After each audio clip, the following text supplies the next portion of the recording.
네, 그래서 우리가 큐티인 본문으로 이제 말씀을 계속해서 보고 있는데요. 어제 토요일 본문은 가이사라 이 빌립보라고 하는 갈릴리 가버나움에서 북쪽으로 직선거리로 25마일을 더 가야 나오는 화려한 헬라식 이 로마 도시. 그래서 판신전, 제우스 신전, 님프 신전, 네메시스 신전, 신전이란 신전은 다 모여 있는.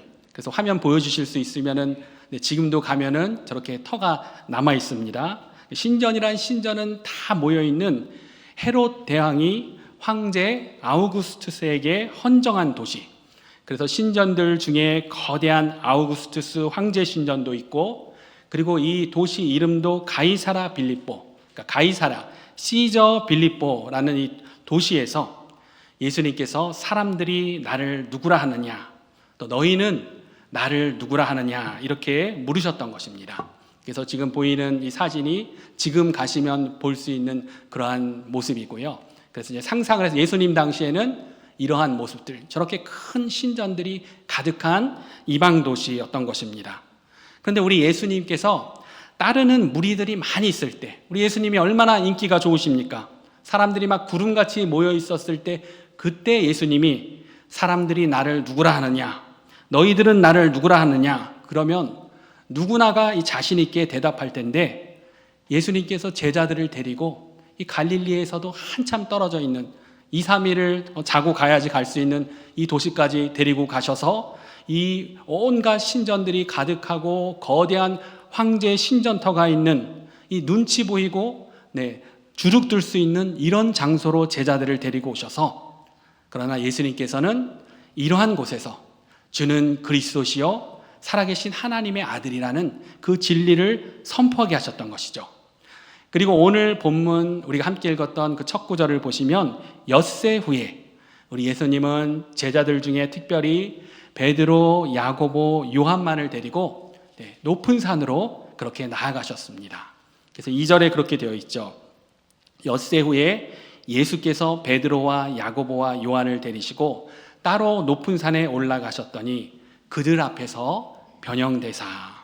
그래서 이 높은 산에 올라가셨다고 하는데, 이 높은 산이 어디냐? 전통적으로 예수님이 이 변화되신 산을 갈릴리 호수 남서쪽에 있는 다볼산으로 여겼습니다. 그래서 이스라엘에 가면 나사렛과 갈릴리 사이, 평야 사이로 이 봉긋이 솟아있는, 우리 핸더슨에서 이렇게 보면은 보이는 산들보다도 훨씬 더 작은, 그래서 이제 사진을 보시면요, 이렇게 보이는 요 작은 산, 다음 사진을 보여주시면, 그곳을 변화산이라고 했던 것입니다. 여기 보이시면은 요 산을 변화산이라고 했던 것입니다. 근데 이 산을 조사해 보니까요, 산 자체도 오늘 본문에 큰 산이라고 되어 있는데, 큰 산이라고 하기에는 너무 작고요. 해발 한 500m 이 정도밖에 안 되고요. 그리고 그 산 정상에는 예수님 당시에도 로마군의 요새가 있었다는 겁니다. 그래서 변화산 사건이 있을 만한 그런 분위기가 안 되는 그런 장소인 것이죠. 그래서 비잔틴 시대부터 1500년 동안 넘게 이곳이 변화산이라고 해오긴 해왔지만, 실제 변화산은 이곳 다볼산보다는 어제 본문에 나오는 예수님이 제자들을 데리고 가셨던 이 갈릴리 북쪽의 가이사라 이 빌립보에서 좀 더 북쪽으로 가면 나오는 산인 헤르몬산, 헐몬산일 확률이 더 높다는 것입니다. 그래서 여기 다음 사진을 또 보여주시면, 이 헐몬산은 이렇게 보이시는 것처럼 우리 백두산보다도 더 높은, 그야말로 진짜 큰 산입니다. 그래서 저 사진에 보이는 것처럼 저렇게 만년설이 있고, 그리고 지금도 이스라엘의 그 유일한 스키장이 있는 그러한 산인 것이죠. 그래서 예수님이 제자들과 가셨던 이 가이사라 빌립보도 한참 북쪽에 있는 장소인데, 어떻게 제자들을 데리고 저렇게 헐몬산까지 북쪽까지 가셨겠냐 하는데, 그런데 우리 예수님의 그 여정을 보면 충분히 가실 수 있는 것이죠. 헐몬산보다도 더 북쪽에 있는 두로 위의 시돈까지도 가시는 예수님이신데, 그리고 이 헤르몬산은 가이사라 빌립보에서 반나절이면 산 입구까지 도달할 수 있는 그러한 거리입니다. 충분히 가능한 거리인 것이죠. 그래서 오늘 설교의 주제가 진짜 변화산은 어디인가? 그것이 알고 싶다, 이것이 아니고요. 다볼산이든 헐몬산이든, 저는 헐몬산이라 생각하지만 오늘 예수님이 제자 셋을 데리고 가서 행하신 이 변화산 이 사건, 이 놀라운 사건에 담겨져 있는 메시지를 우리는 생각해야 하는 것입니다.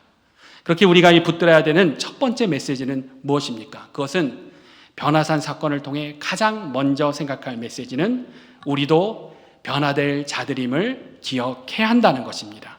그리고 그러한 소망으로, 그러한 믿음으로 우리는 살아가야 하는 것입니다. 오늘 변화산 사건을 보면 오늘 본문 3절, 4절은 이렇게 기록을 하죠. 그 옷이 광채가 나며 세상에서 빨래하는 자가 그렇게 희게 할 수 없을 만큼 매우 희어졌더라. 그리고 이에 엘리야가 모세와 함께 그들에게 나타나 예수와 더불어 말하거늘, 이렇게 되어 있습니다. 예수님의 모습이요 광채로, 빛으로 변형이 되시고, 그리고 오래전 전에 죽었고 승천했던 모세와 엘리야가 나타납니다. 그리고 또 7절을 보시면요, 하늘로부터 이는 내 사랑하는 아들이니 그의 말을 들으라 라는 하나님의 음성이 내려옵니다. 하나님의 권능과 영광이 가득한 그러한 놀라운 순간인 것이죠. 그래서 오늘 본문 9장 2절부터 우리가 봤는데요, 앞에 9장 1절을 보면 예수님께서 제자들에게 이런 말씀을 하십니다. 읽어드리면, 또 그들에게 이르시되 내가 진실로 너희에게 이르노니 여기 섰는 사람 중에는 죽기 전에 하나님의 나라가 권능으로 임하는 것을 볼 자들도 있느니라.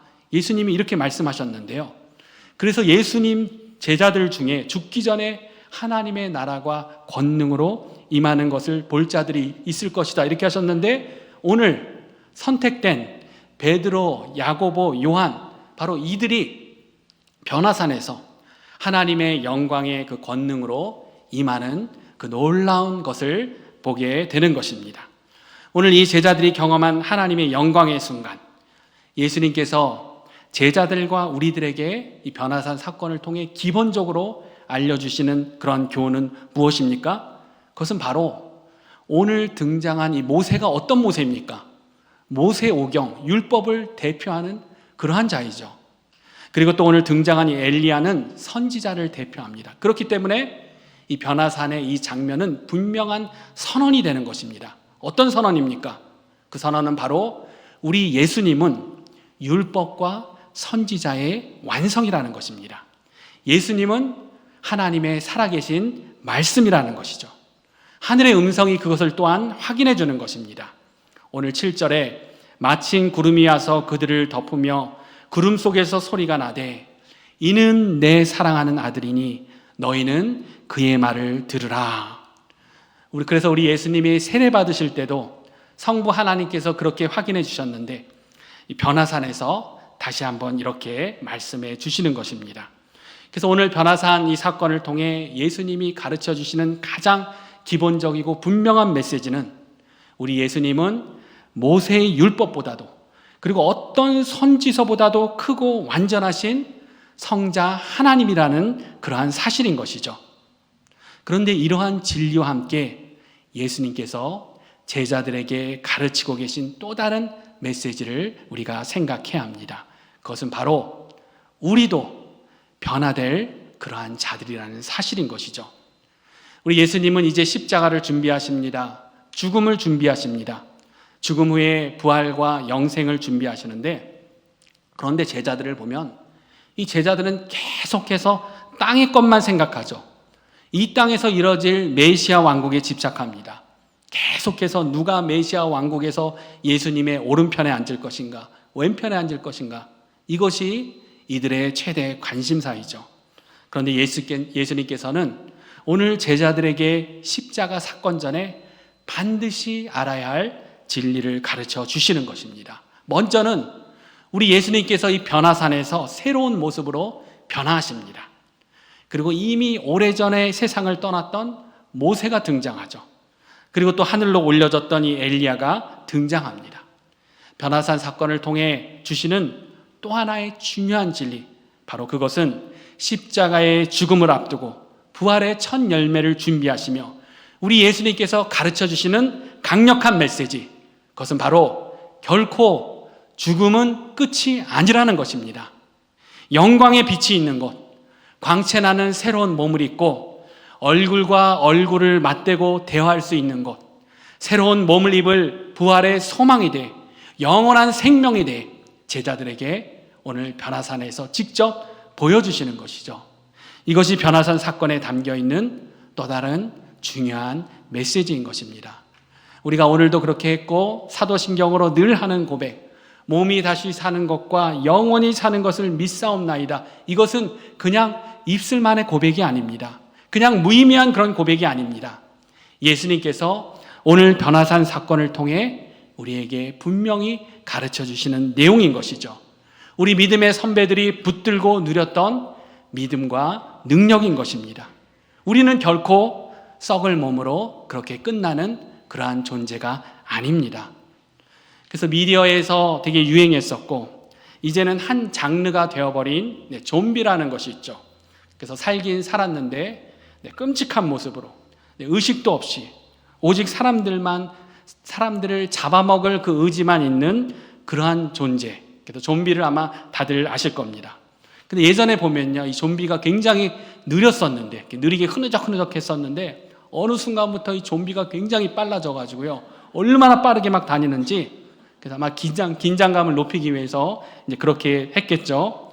근데 왜 이렇게 좀비가 유행을 하나 생각을 해보면 사람들의 그 죽음에 관한 어떤 그러한 두려움, 그리고 죽음에 관한 그러한 호기심, 그러한 것들을 계속해서 자극하는 것이죠. 그리고 무엇보다 이 사탄은 어떻게든 우리 하나님의 백성들 부활에 관한 그 진리와 그 소망을 오염시키고자 하는 것입니다. 그래서 부활은 없다, 영생은 없다, 영생이 있더라도 끔찍한 모습이 될 것이다, 이러한 메시지를 계속해서 주입시키는 것이죠. 그러나 어떻습니까? 아니죠. 오늘 우리 예수님은 분명하게 우리에게 보여주십니다.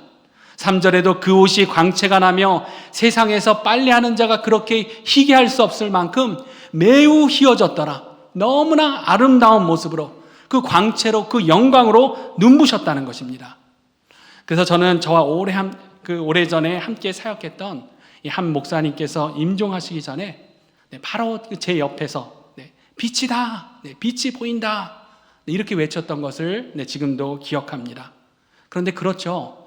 우리의 소망은 그러한 영광의 빛 가운데 우리 또한 새로운 몸으로 변화된다는 것입니다. 우리 예수님과 얼굴을 맞대고 이야기할 그날이 우리에게 온다는 것이죠. 그래서 빌립보서 3장 21절에서는 그 진리를 이렇게 고백합니다. 우리 함께 빌립보서 3장 21절 말씀을 함께 같이 읽도록 하겠습니다. 그는 만물을 자기에게 복종하게 하실 수 있는 자의 역사로 우리의 낮은 몸을 자기 영광의 몸의 형체와 같이 변하게 하시리라. 아멘. 우리가 하늘나라 갈 때까지 우리가 계속해서 붙들고 확실히 해야 될 그러한 믿음이 있습니다. 그래서 창조주 하나님에 대해 우리는 계속해서 알아가야 하죠. 그래서 우리가 계속해서 성경 공부를 하고 성경 말씀을 보고 하는 그러한 이유인 것이죠. 그리고 또 구원자 예수 그리스도에 관한 믿음, 흔들리지 않는 그런 믿음을 굳건히 붙들어야 합니다. 그런데 우리가 계속적으로 더 아름답게 가꿔야 될 그러한 믿음, 하늘나라 갈 때까지 계속해서 아름답게 만들어야 될 믿음은 바로 천국에 관한 믿음입니다. 오늘 변화산 사건을 통해 우리 예수님께서 보여주신 것처럼 우리도 나중에 변화될 그러한 존재라는 것, 우리도 영광에 참여하게 될 존재라는 것, 끊임없이 더 아름답게 우리는 계속해서 상상해야 하는 것입니다. 새로운 모습으로 완전하게 변화될 소망, 그리고 그런 신앙으로 살아가는 그러한 신앙은 이 땅에 웬만한 일로는 요동하지 않는 그러한 신앙으로 살게 되는 것이죠. 바로 우리 믿음의 선배들이 그러한 천국 소망으로 살았기에 그러한 믿음으로 그렇게 살아갔습니다. 그래서 오늘 우리에게 주신 첫 번째 메시지, 우리 믿음의 선배들 같은 그러한 신앙으로 천국 소망에 관한 우리의 믿음을 더 아름답게 가꾸어 가시면서 어떠한 상황에서도 흔들리지 않는 그런 저와 여러분들 되시기를 우리 주 예수님의 이름으로 축원합니다. 두 번째로 오늘 변화산 사건을 통해 알아야 하는 것은 우리가 그렇게 천국 소망으로 살아가지만 그러나 이 땅에서는, 하나님의 백성들에게 이 땅에서는 십자가 없는 영광은 없다라는 것입니다.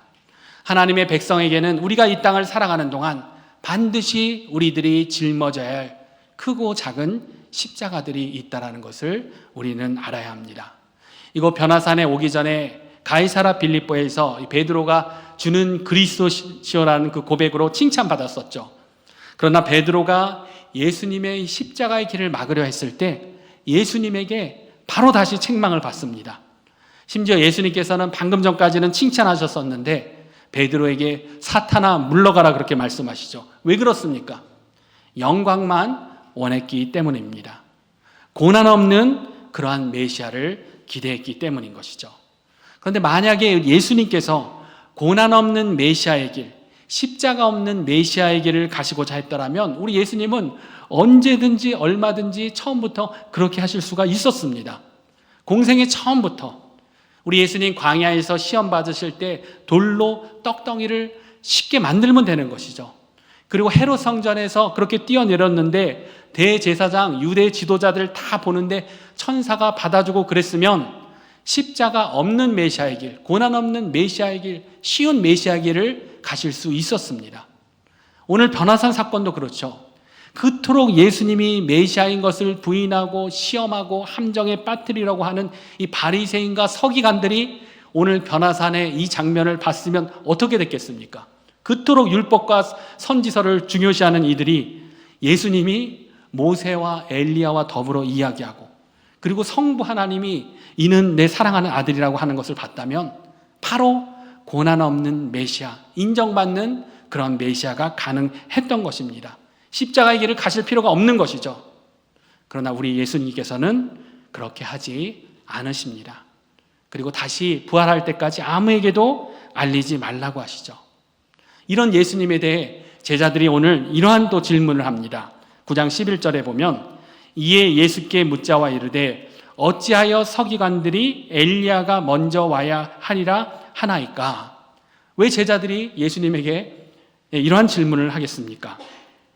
성경을 연구하는 서기관들이 예수님에 대해서, 자신들의 스승에 대해서 계속해서 이야기하는 거죠. 너희가 따르는 그 사람, 그 예수, 메시아가 아니야. 성경은 메시아 전에 엘리야가 먼저 와야 한다고 했어. 이런 이야기를 아마 제자들에게 많이 했을 겁니다. 그리고 그렇게 서기관들이 붙들었을 말씀이 구약 성경의 마지막 선지서 말라기 4장에 나오는 그러한 내용인 것이죠. 그래서 말라기 4장에 보면은 이런 예언이 있습니다. 보라, 여호와의 크고 두려운 날이 이르기 전에 내가 선지자 엘리야를 너희에게 보내리니 그가 아버지의 마음을 자녀에게로 돌이키게 하고 자녀들의 마음을 그들의 아버지에게로 돌이키게 하리라. 이러한 내용들이 이제 계속 이어지죠. 그런데 이 제자들 입장에서는 이제 모세와 엘리야를 보게 됐죠. 엘리야도 나타났습니다. 하나님의 음성도 들었습니다. 이제 기다려하던 그 메시아의 시대가 시작되는 것 같은데, 근데 예수님은 자꾸만 십자가 얘기, 죽었다가 다시 살아나는 이야기를 하니까 궁금한 것이죠. 그래서 묻는 것입니다. 그런데 예수님은 이러한 질문에 대해 또 이렇게 말씀하시죠. 우리 12절 말씀 우리 함께 같이 읽도록 하겠습니다. 9장 12절 말씀 함께 같이 읽습니다. 이르시되 엘리야가 과연 먼저 와서 모든 것을 회복하거니와 어찌 인자에 대하여 기록하기를 많은 고난을 받고 멸시를 당하리라 하였느냐. 예수님이 이렇게 말씀하십니다. 서기관들도 그렇고 제자들도 그렇고 능력의 종 엘리야에 대해서는 그렇게 관심을 갖고 집중하는데, 그런데 이사야 선지자와 스가랴 선지자와 시편의 구절들이 예언하고 있는 고난받고 버림받는 종에 대해서는 관심이 없는 것이죠. 그런데 우리 예수님은 그것을 말씀하시는 것입니다. 많은 고난을 받고 멸시를 당할 인자에 관해 말씀하시는 것이죠. 여기에 또 우리가 들어야 될 그러한 메시지가 있습니다. 바로 그것은 하나님의 백성에게는 이 땅에서는 십자가 없는 영광은 없다라는 것입니다. 앞서 가이사라 빌립보에서도 십자가의 길을 막는 베드로와 제자들에게 우리 예수님은 이미 말씀하셨죠. 마가복음 8장 34절에 예수님은 이렇게 말씀하셨습니다. 우리 함께 읽습니다. 무리와 제자들을 불러 이르시되 누구든지 나를 따라오려거든 자기를 부인하고 자기 십자가를 지고 나를 따를 것이니라. 아멘. 이 진리를 아는 사도 바울은 로마서에서 이렇게 또 고백하는 것입니다. 자녀이면 또한 상속자 곧 하나님의 상속자요 그리스도와 함께한 상속자니 우리가 그와 함께 영광을 받기 위하여 고난도 함께 받아야 할 것이니라. 무슨 이야기입니까? 하나님의 백성에게 이 땅에서는 십자가 없는 영광은 없다라는 것입니다. 하나님의 백성에게는 누구나 반드시 그것이 크던 작던 우리 하나님께서, 우리 예수님께서 주신 십자가가 있습니다. 오늘 변화산에 함께했던 이 세 제자들, 전승에 의하면 베드로는 나는 예수님처럼 그렇게 십자가에 똑같이 달릴 수 없다 하여 스스로 거꾸로 달려 그렇게 십자가에서 순교했다고 합니다. 야고보는 헤롯 아그리빠 왕에게 사도들 중에 가장 먼저 그렇게 순교하게 됩니다.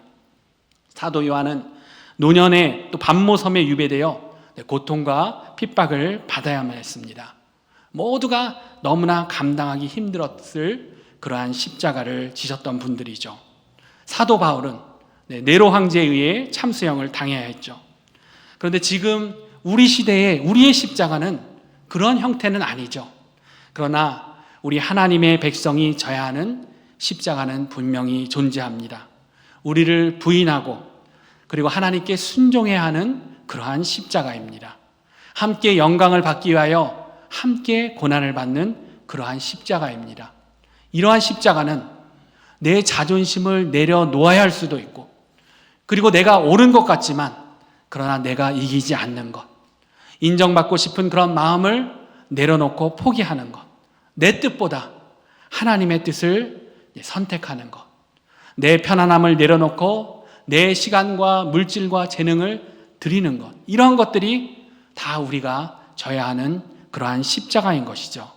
무엇보다 우리 예수님께서 지셨던 십자가를 생각해 보면 그 십자가는 죄인된 타인을 위한, 죄인된 우리를 위한 십자가였습니다. 그래서 우리의 십자가를 우리도 생각해 본다면 우리의 십자가도 누군가를 살리기 위한 십자가일 수 있는 것이죠.